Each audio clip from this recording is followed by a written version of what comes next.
नमस्कार दोस्तों, Google education के यूट्यूब चैनल में आप सभी का स्वागत है। तो दोस्तों, आज हम जानेंगे top 50 plus most important general awareness question. तो दोस्तों, इस वीडियो में हम 50 मोस्ट इम्पोर्टेंट जनरल अवेयरनेस के प्रश्नों को जानेंगे। तो दोस्तों, इस चैनल पर आप पहली बार हैं तो चैनल को सब्सक्राइब कर ले। तो दोस्तों, हमारा पहला प्रश्न है, संविधान में दोनों सदनों की संयुक्त बैठक का प्रावधान किस अनुच्छेद में है? तो इसका सही जवाब होगा ऑप्शन ए 108 में। दोस्तों, संविधान में दोनों सदनों की संयुक्त बैठक का प्रावधान अनुच्छेद 108 में है। तो हमारा ए ऑप्शन बिल्कुल सही है। तो हमारा अगला प्रश्न है प्रश्न नंबर 2। विश्व में ट्रेड ऑर्गेनाइजेशन का प्रथम मंत्रिवर्गीय सम्मेलन कहाँ हुआ था? तो इसका सही जवाब होगा ऑप्शन बी सिंगापुर में। दोस्तों, विश्व में ट्रेड ऑर्गेनाइजेशन का प्रथम मंत्रिवर्गीय सम्मेलन जो हुआ था सिंगापुर में हुआ था। तो हमारा बी ऑप्शन बिल्कुल सही है। तो हमारा अगला प्रश्न है प्रश्न नंबर 3। अंतर्राष्ट्रीय न्यायालय के न्यायाधीशों की पदावधि कितने वर्ष का होता है? तो इस क्वेश्चन का आपका आंसर सही होगा डी नंबर 9। दोस्तों, अंतर्राष्ट्रीय न्यायालय के न्यायाधीशों की पदावधि कितने वर्ष का होता है? तो 9 वर्ष का होता है। तो हमारा डी ऑप्शन बिल्कुल सही है। तो हमारा अगला प्रश्न है प्रश्न नंबर 4। राष्ट्रपति के रिक्त स्थान भर लिया जाना होता है। दोस्तों, राष्ट्रपति के रिक्त स्थान भर लिया जाना होता है। तो इस प्रश्न का आपका चारों ऑप्शन ये रहा। तो दोस्तों, इसका सही जवाब होगा ऑप्शन डी 6 महीने में। दोस्तों, राष्ट्रपति का रिक्त स्थान भर लिया जाना होता है तो 6 महीने में। तो हमारा डी ऑप्शन बिल्कुल सही है। तो हमारा अगला प्रश्न है प्रश्न नंबर 5। पृथ्वी के वायुमंडल का सर्वाधिक घनत्व किस पर होता है? दोस्तों, पृथ्वी के वायुमंडल का सर्वाधिक घनत्व किस पर होता है? तो ये आपका प्रश्न है। तो इसका सही जवाब है ऑप्शन डी क्षोभ मंडल में। दोस्तों, हमारा डी ऑप्शन बिल्कुल सही है। पृथ्वी के वायुमंडल का सर्वाधिक घनत्व क्षोभ मंडल में होता है। तो हमारा अगला प्रश्न है प्रश्न नंबर 6। भारत में रिमोट सैटेलाइट प्रोग्राम के जनक कौन हैं? तो इसका सही जवाब होगा ऑप्शन ए के कस्तूरी रंगन। दोस्तों, भारत में रिमोट सैटेलाइट प्रोग्राम के जनक जो हैं के कस्तूरी रंगन जी हैं। तो हमारा ये ऑप्शन बिल्कुल सही है। तो हमारा अगला प्रश्न है प्रश्न नंबर 7। रासायनिक रूप से मिल्क ऑफ मैग्नीशिया किसे कहा जाता है? तो इसका सही जवाब है ऑप्शन बी मैग्नीशियम हाइड्रोक्साइड। दोस्तों, रासायनिक रूप से मिल्क ऑफ मैग्नीशियम हाइड्रोक्साइड को कहा जाता है। तो हमारा बी ऑप्शन बिल्कुल सही है। तो हमारा अगला प्रश्न है प्रश्न 8। 7 टापुओं का शहर किसे कहा जाता है? तो दोस्तों, 7 टापुओं का शहर किसे कहा जाता है? तो हमारा पहला ऑप्शन मुंबई और दूसरा कोलकाता, तीसरा कोची और डी वास्को डी गामा। तो इसका सही जवाब होगा ऑप्शन ए मुंबई। दोस्तों, 7 टापुओं का शहर मुंबई को कहा जाता है। तो हमारा ए ऑप्शन बिल्कुल सही है। तो हमारा अगला प्रश्न है प्रश्न 9। ग्रीनलैंड किस देश की अभिन्न अंग है? दोस्तों, ग्रीनलैंड किस देश की अभिन्न अंग है? तो इसका सही जवाब होगा ऑप्शन सी डेनमार्क की। दोस्तों, ग्रीनलैंड किस देश की अभिन्न अंग है? तो डेनमार्क की अभिन्न अंग है ग्रीनलैंड। तो हमारा अगला प्रश्न है प्रश्न नंबर 10। टेलर घाटी किस देश में अवस्थित है? तो इसका सही जवाब होगा ऑप्शन बी ऑस्ट्रेलिया। दोस्तों, टेलर घाटी ऑस्ट्रेलिया देश में स्थित है। तो हमारा बी ऑप्शन बिल्कुल सही है। तो हमारा अगला प्रश्न है प्रश्न 11। भारत में पहला कृषि विज्ञान केंद्र कहाँ स्थापित हुआ था? दोस्तों, भारत में पहला कृषि विज्ञान कहाँ स्थापित हुआ था? तो इसका सही जवाब है ऑप्शन बी पुदुचेरी में। दोस्तों, भारत में पहला कृषि विज्ञान केंद्र पुदुचेरी में स्थापित हुआ था। तो इसका सही जवाब है ऑप्शन बी। तो हमारा अगला प्रश्न है प्रश्न 12। भारत में 14 बैंकों का राष्ट्रीयकरण किस पंचवर्षीय योजना के दौरान हुआ था? दोस्तों, भारत में 14 बैंकों का राष्ट्रीयकरण किस पंचवर्षीय योजना के दौरान हुआ था? तो इसका सही जवाब है ऑप्शन ए चतुर्थ। दोस्तों हमारा ये ऑप्शन बिल्कुल सही है। तो हमारा अगला प्रश्न है प्रश्न 13। सर्वाधिक अम्लीय वर्षा किस देश में होती है? दोस्तों सर्वाधिक अम्लीय वर्षा किस देश में होती है? तो इसका सही जवाब है ऑप्शन सी नॉर्वे में। दोस्तों सर्वाधिक अम्लीय वर्षा नॉर्वे देश में होती है। तो हमारा सी ऑप्शन बिल्कुल सही है। तो हमारा अगला प्रश्न है प्रश्न 14।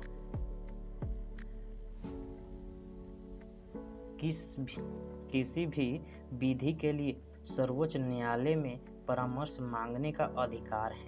तो इसका सही जवाब है ऑप्शन ए राष्ट्रपति को। दोस्तों किसी भी विधि के लिए सर्वोच्च न्यायालय से परामर्श मांगने का अधिकार है राष्ट्रपति को। तो हमारा ये ऑप्शन बिल्कुल सही है। तो हमारा अगला प्रश्न है प्रश्न 15। यूरिया का रासायनिक नाम क्या है? दोस्तों यूरिया का रासायनिक नाम क्या है? तो इसका सही जवाब है ऑप्शन बी कार्बाइड। दोस्तों यूरिया का रासायनिक नाम कार्बाइड है। तो हमारा बी ऑप्शन बिल्कुल सही है। तो हमारा अगला प्रश्न है प्रश्न 16। Indira Gandhi centre for. दोस्तों Indira Gandhi centre for atomic research किस राज्य में स्थित है? तो इसका सही जवाब होगा ऑप्शन बी तमिलनाडु में। दोस्तों Indira Gandhi centre for atomic research Tamil Nadu में स्थित है। तो हमारा बी ऑप्शन बिल्कुल सही है। तो हमारा अगला प्रश्न है प्रश्न 17।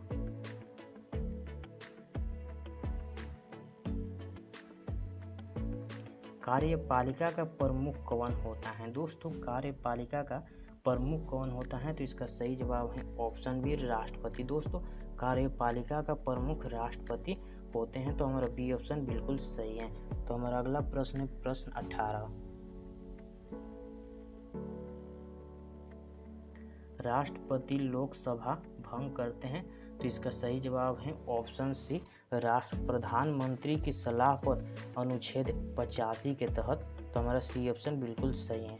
तो हमारा अगला प्रश्न है प्रश्न 19।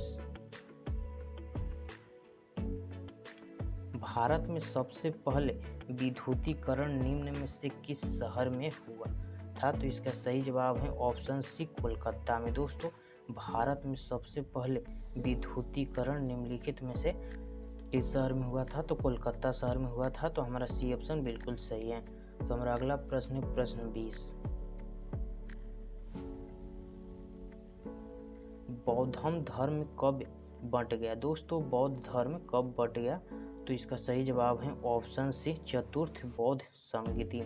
दोस्तों बौद्ध धर्म कब बंट गया? तो चतुर्थ बौद्ध संगति में बौद्ध धर्म बंट गया। तो हमारा सी ऑप्शन बिल्कुल सही है। तो हमारा अगला प्रश्न प्रश्न 21। भारतीय जागृति का जनक किसे कहा जाता है? तो इसका सही जवाब है ऑप्शन डी राजा राम मोहन राय को भारतीय जागृति का जनक कहा जाता है। तो हमारा डी ऑप्शन बिल्कुल सही है। तो हमारा अगला प्रश्न है प्रश्न 22। ब्रिटेन में मार्गरेट थैचर को किस नाम से जाना जाता है? तो इसका सही जवाब होगा ऑप्शन बी लौह महिला। दोस्तों ब्रिटेन में मार्गरेट थैचर को किस नाम से जाना जाता है? तो लौह महिला के नाम से जाना जाता है। तो हमारा बी नंबर ऑप्शन सही है। तो हमारा अगला प्रश्न है प्रश्न 23। बिहार बंगाल से अलग कब हुआ था? तो इसका सही जवाब है ऑप्शन बी 1912 ईस्वी में बिहार बंगाल से अलग हुआ था। तो हमारा बी ऑप्शन बिल्कुल सही है। तो हमारा अगला प्रश्न है प्रश्न 24। भारतीय प्रशासनिक सेवा किसके शासन काल में प्रारंभ हुआ था? तो इसका सही जवाब होगा ऑप्शन बी वारेन हेस्टिंग्स। दोस्तों भारतीय प्रशासनिक सेवा वारेन हेस्टिंग्स के शासन काल में प्रारंभ हुआ था। तो हमारा बी ऑप्शन बिल्कुल सही है। तो हमारा अगला प्रश्न है प्रश्न 25। बौद्ध संघ में सम्मिलित होने के लिए न्यूनतम आयु कितनी थी? तो इसका सही जवाब है ऑप्शन ए 15 वर्ष। दोस्तों बौद्ध संघ में सम्मिलित होने के लिए न्यूनतम आयु 15 वर्ष थी। तो हमारा ये ऑप्शन बिल्कुल सही है। तो हमारा अगला प्रश्न है प्रश्न 26। विश्व का सबसे बड़ा द्वीप कौन है? तो इसका सही जवाब है ऑप्शन ए ग्रीनलैंड। दोस्तों विश्व का सबसे बड़ा द्वीप ग्रीनलैंड है, तो हमारा ये ऑप्शन बिल्कुल सही है। तो हमारा अगला प्रश्न है प्रश्न 27। रबिया दुरानी किस मुगल शासक की पत्नी थी? तो इसका सही जवाब है ऑप्शन सी औरंगजेब। दोस्तों रबिया दुर्रानी किस मुगल शासक की पत्नी थी? तो औरंगजेब। तो हमारा सी ऑप्शन बिल्कुल सही है। तो हमारा अगला प्रश्न है प्रश्न 28।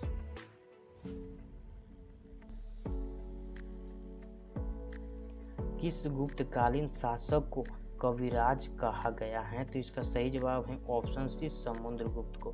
दोस्तों किस गुप्तकालीन शासक को कविराज कहा गया है? तो समुद्रगुप्त को कहा गया है। तो हमारा सी ऑप्शन बिल्कुल सही है। तो हमारा अगला प्रश्न है प्रश्न 29। गिरनार पर्वत पर स्थित दूरदर्शन झील का पुनरुद्धार किसने किया है? तो इसका सही जवाब है ऑप्शन ए स्कंद गुप्त ने किया है। तो हमारा ये ऑप्शन बिल्कुल सही है। तो हमारा अगला प्रश्न है प्रश्न 30। अजंता गुफाओं के जैसी गुफाएं मध्य प्रदेश में कहाँ हैं? तो इसका सही जवाब है ऑप्शन ए बाघ धार में। दोस्तों बाघ यानी कि धार में। अजंता गुफाओं के जैसी गुफाएं मध्य प्रदेश में बाघ यानी कि धार में स्थित हैं। तो हमारा ये ऑप्शन बिल्कुल सही है। तो हमारा अगला प्रश्न है प्रश्न 31। निम्नलिखित में से कौन सा नाटक कालिदास ने नहीं लिखा था? दोस्तों निम्नलिखित में से कौन सा नाटक कालिदास ने नहीं लिखा था? तो इसका सही जवाब होगा ऑप्शन डी जानकी हरण। दोस्तों जानकी हरण नाटक कालिदास ने नहीं लिखे हैं, और मालविका मित्र और अभिज्ञान शकुंतलम और विक्रमोर्वशीयम ये सारे कवि नाटक कालिदास ने लिखी हैं। तो हमारा डी ऑप्शन बिल्कुल सही है। तो हमारा अगला प्रश्न है प्रश्न 32। राष्ट्रीय नीति शिक्षा नीति 2020 को लागू करने वाला देश दूसरा राज्य कौन बना है? तो इसका सही जवाब है ऑप्शन डी मध्य प्रदेश। दोस्तों राष्ट्रीय शिक्षा नीति 2020 को लागू करने वाला देश का दूसरा राज्य कौन बना है? तो मध्य प्रदेश है। तो हमारा डी ऑप्शन बिल्कुल सही है। तो हमारा अगला प्रश्न है प्रश्न 33। गुप्त काल में वेश्यावृत्ति करने वाली महिलाओं को क्या कहा जाता था? तो इसका सही जवाब है ऑप्शन से गणिका। दोस्तों गुप्त काल में वेश्यावृत्ति करने वाली महिलाओं को गणिका कहा जाता है। तो हमारा सी ऑप्शन बिल्कुल सही है। तो हमारा अगला प्रश्न है प्रश्न 34। गुप्त राजवंश किस लिए प्रसिद्ध था? तो इसका सही जवाब होगा ऑप्शन ए कला एवं स्थापत्य के लिए गुप्त राजवंश प्रसिद्ध थे। तो हमारा ये ऑप्शन बिल्कुल सही है। तो हमारा अगला प्रश्न है प्रश्न 35।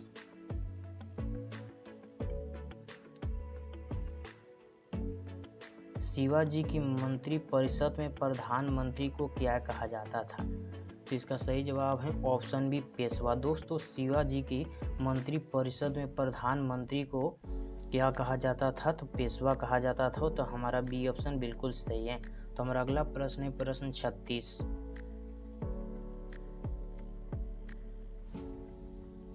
हिंदी कविता के रीतिकाल का प्रथम कवि किसे माना जाता है? तो इसका सही जवाब होगा ऑप्शन डी केशव दास को। दोस्तों हिंदी कविता के रीतिकाल का प्रथम कवि केशव दास को माना जाता है। तो हमारा डी ऑप्शन बिल्कुल सही है। तो हमारा अगला प्रश्न है प्रश्न 37। बांदीपुर राष्ट्रीय उद्यान किस राज्य में स्थित है? तो इसका सही जवाब है ऑप्शन सी कर्नाटक। दोस्तों बांदीपुर राष्ट्रीय उद्यान कर्नाटक राज्य में स्थित है। तो हमारा सी ऑप्शन बिल्कुल सही है। तो हमारा अगला प्रश्न है प्रश्न 38। सैंडविच किस द्वीप का पुराना नाम था? तो इसका सही जवाब है ऑप्शन बी हवाई द्वीप। दोस्तों सैंडविच किस द्वीप का पुराना नाम था? तो हवाई द्वीप का। तो हमारा बी ऑप्शन बिल्कुल सही है। तो हमारा अगला प्रश्न है प्रश्न 39। हमारे जीवन से प्रकाश चला गया है किसने कहा था? तो इसका सही जवाब है ऑप्शन ए नेहरू जी ने गांधी जी की मृत्यु पर कहा था कि हमारे जीवन से प्रकाश चला गया है। तो हमारा ए ऑप्शन बिल्कुल सही है। तो हमारा अगला प्रश्न है प्रश्न 40। विष्णु शर्मा द्वारा रचित पंचतंत्र को कितने भागों में बांटा गया है? तो इसका सही जवाब है ऑप्शन बी 5 भागों में। दोस्तों, विष्णु शर्मा द्वारा रचित पंचतंत्र को कितने भागों में बांटा गया है? तो 5 भागों में बांटा गया है। तो हमारा बी ऑप्शन बिल्कुल सही है। तो हमारा अगला प्रश्न है प्रश्न 41।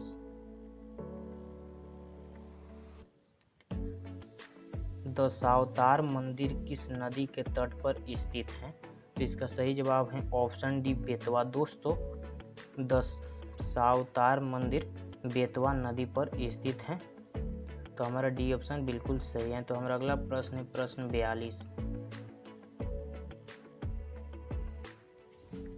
न्यूटन के सिद्धांतों की पूर्व कल्पना किस वैज्ञानिक ने की? तो इसका सही जवाब है ऑप्शन बी ब्रह्मगुप्त ने। दोस्तों, न्यूटन के सिद्धांतों को पूर्व कल्पना ब्रह्मगुप्त वैज्ञानिक ने की। तो हमारा बी ऑप्शन बिल्कुल सही है। तो हमारा अगला प्रश्न है प्रश्न 43।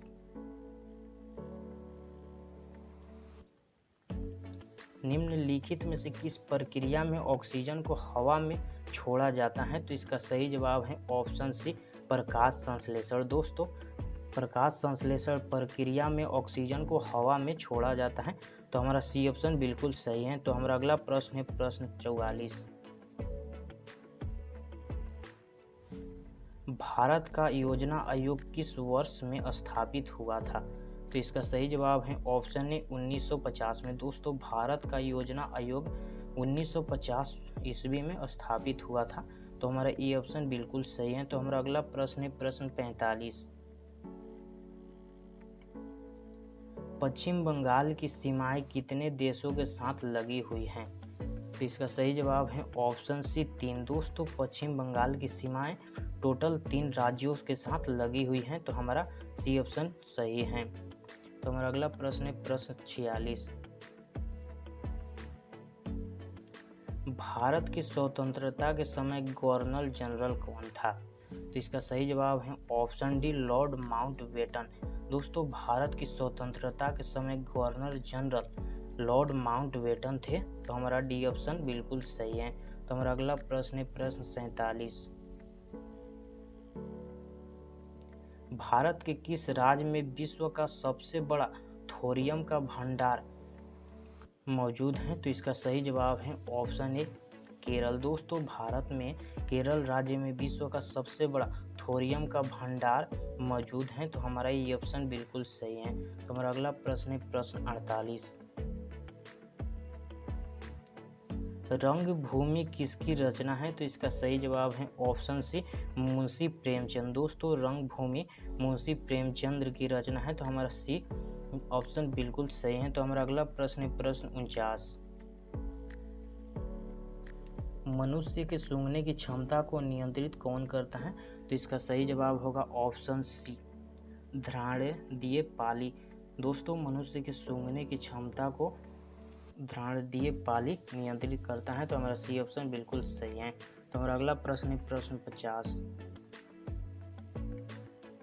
तो दोस्तों, ये हमारा लास्ट प्रश्न है। निम्नलिखित में से कौन सा भारत में जनसंख्या के अनुसार सबसे लोकप्रिय शहर या शहरी समूह है? तो इसका सही जवाब होगा ऑप्शन सी मुंबई। दोस्तों, भारत में जनसंख्या के अनुसार सबसे लोकप्रिय शहर या शहरी समूह मुंबई है। तो हमारा सी ऑप्शन बिल्कुल सही है। तो दोस्तों, ये वीडियो आपको अच्छी लगे तो वीडियो को लाइक एवं चैनल को सब्सक्राइब करें एवं अपने दोस्तों के पास ज़रूर शेयर करें। तो दोस्तों, इसी तरह के वीडियो की नोटिफिकेशन पाने के लिए आप हमारे चैनल को सब्सक्राइब कर लीजिए। तो मिलते हैं इसी तरह की एक और न्यू वीडियो।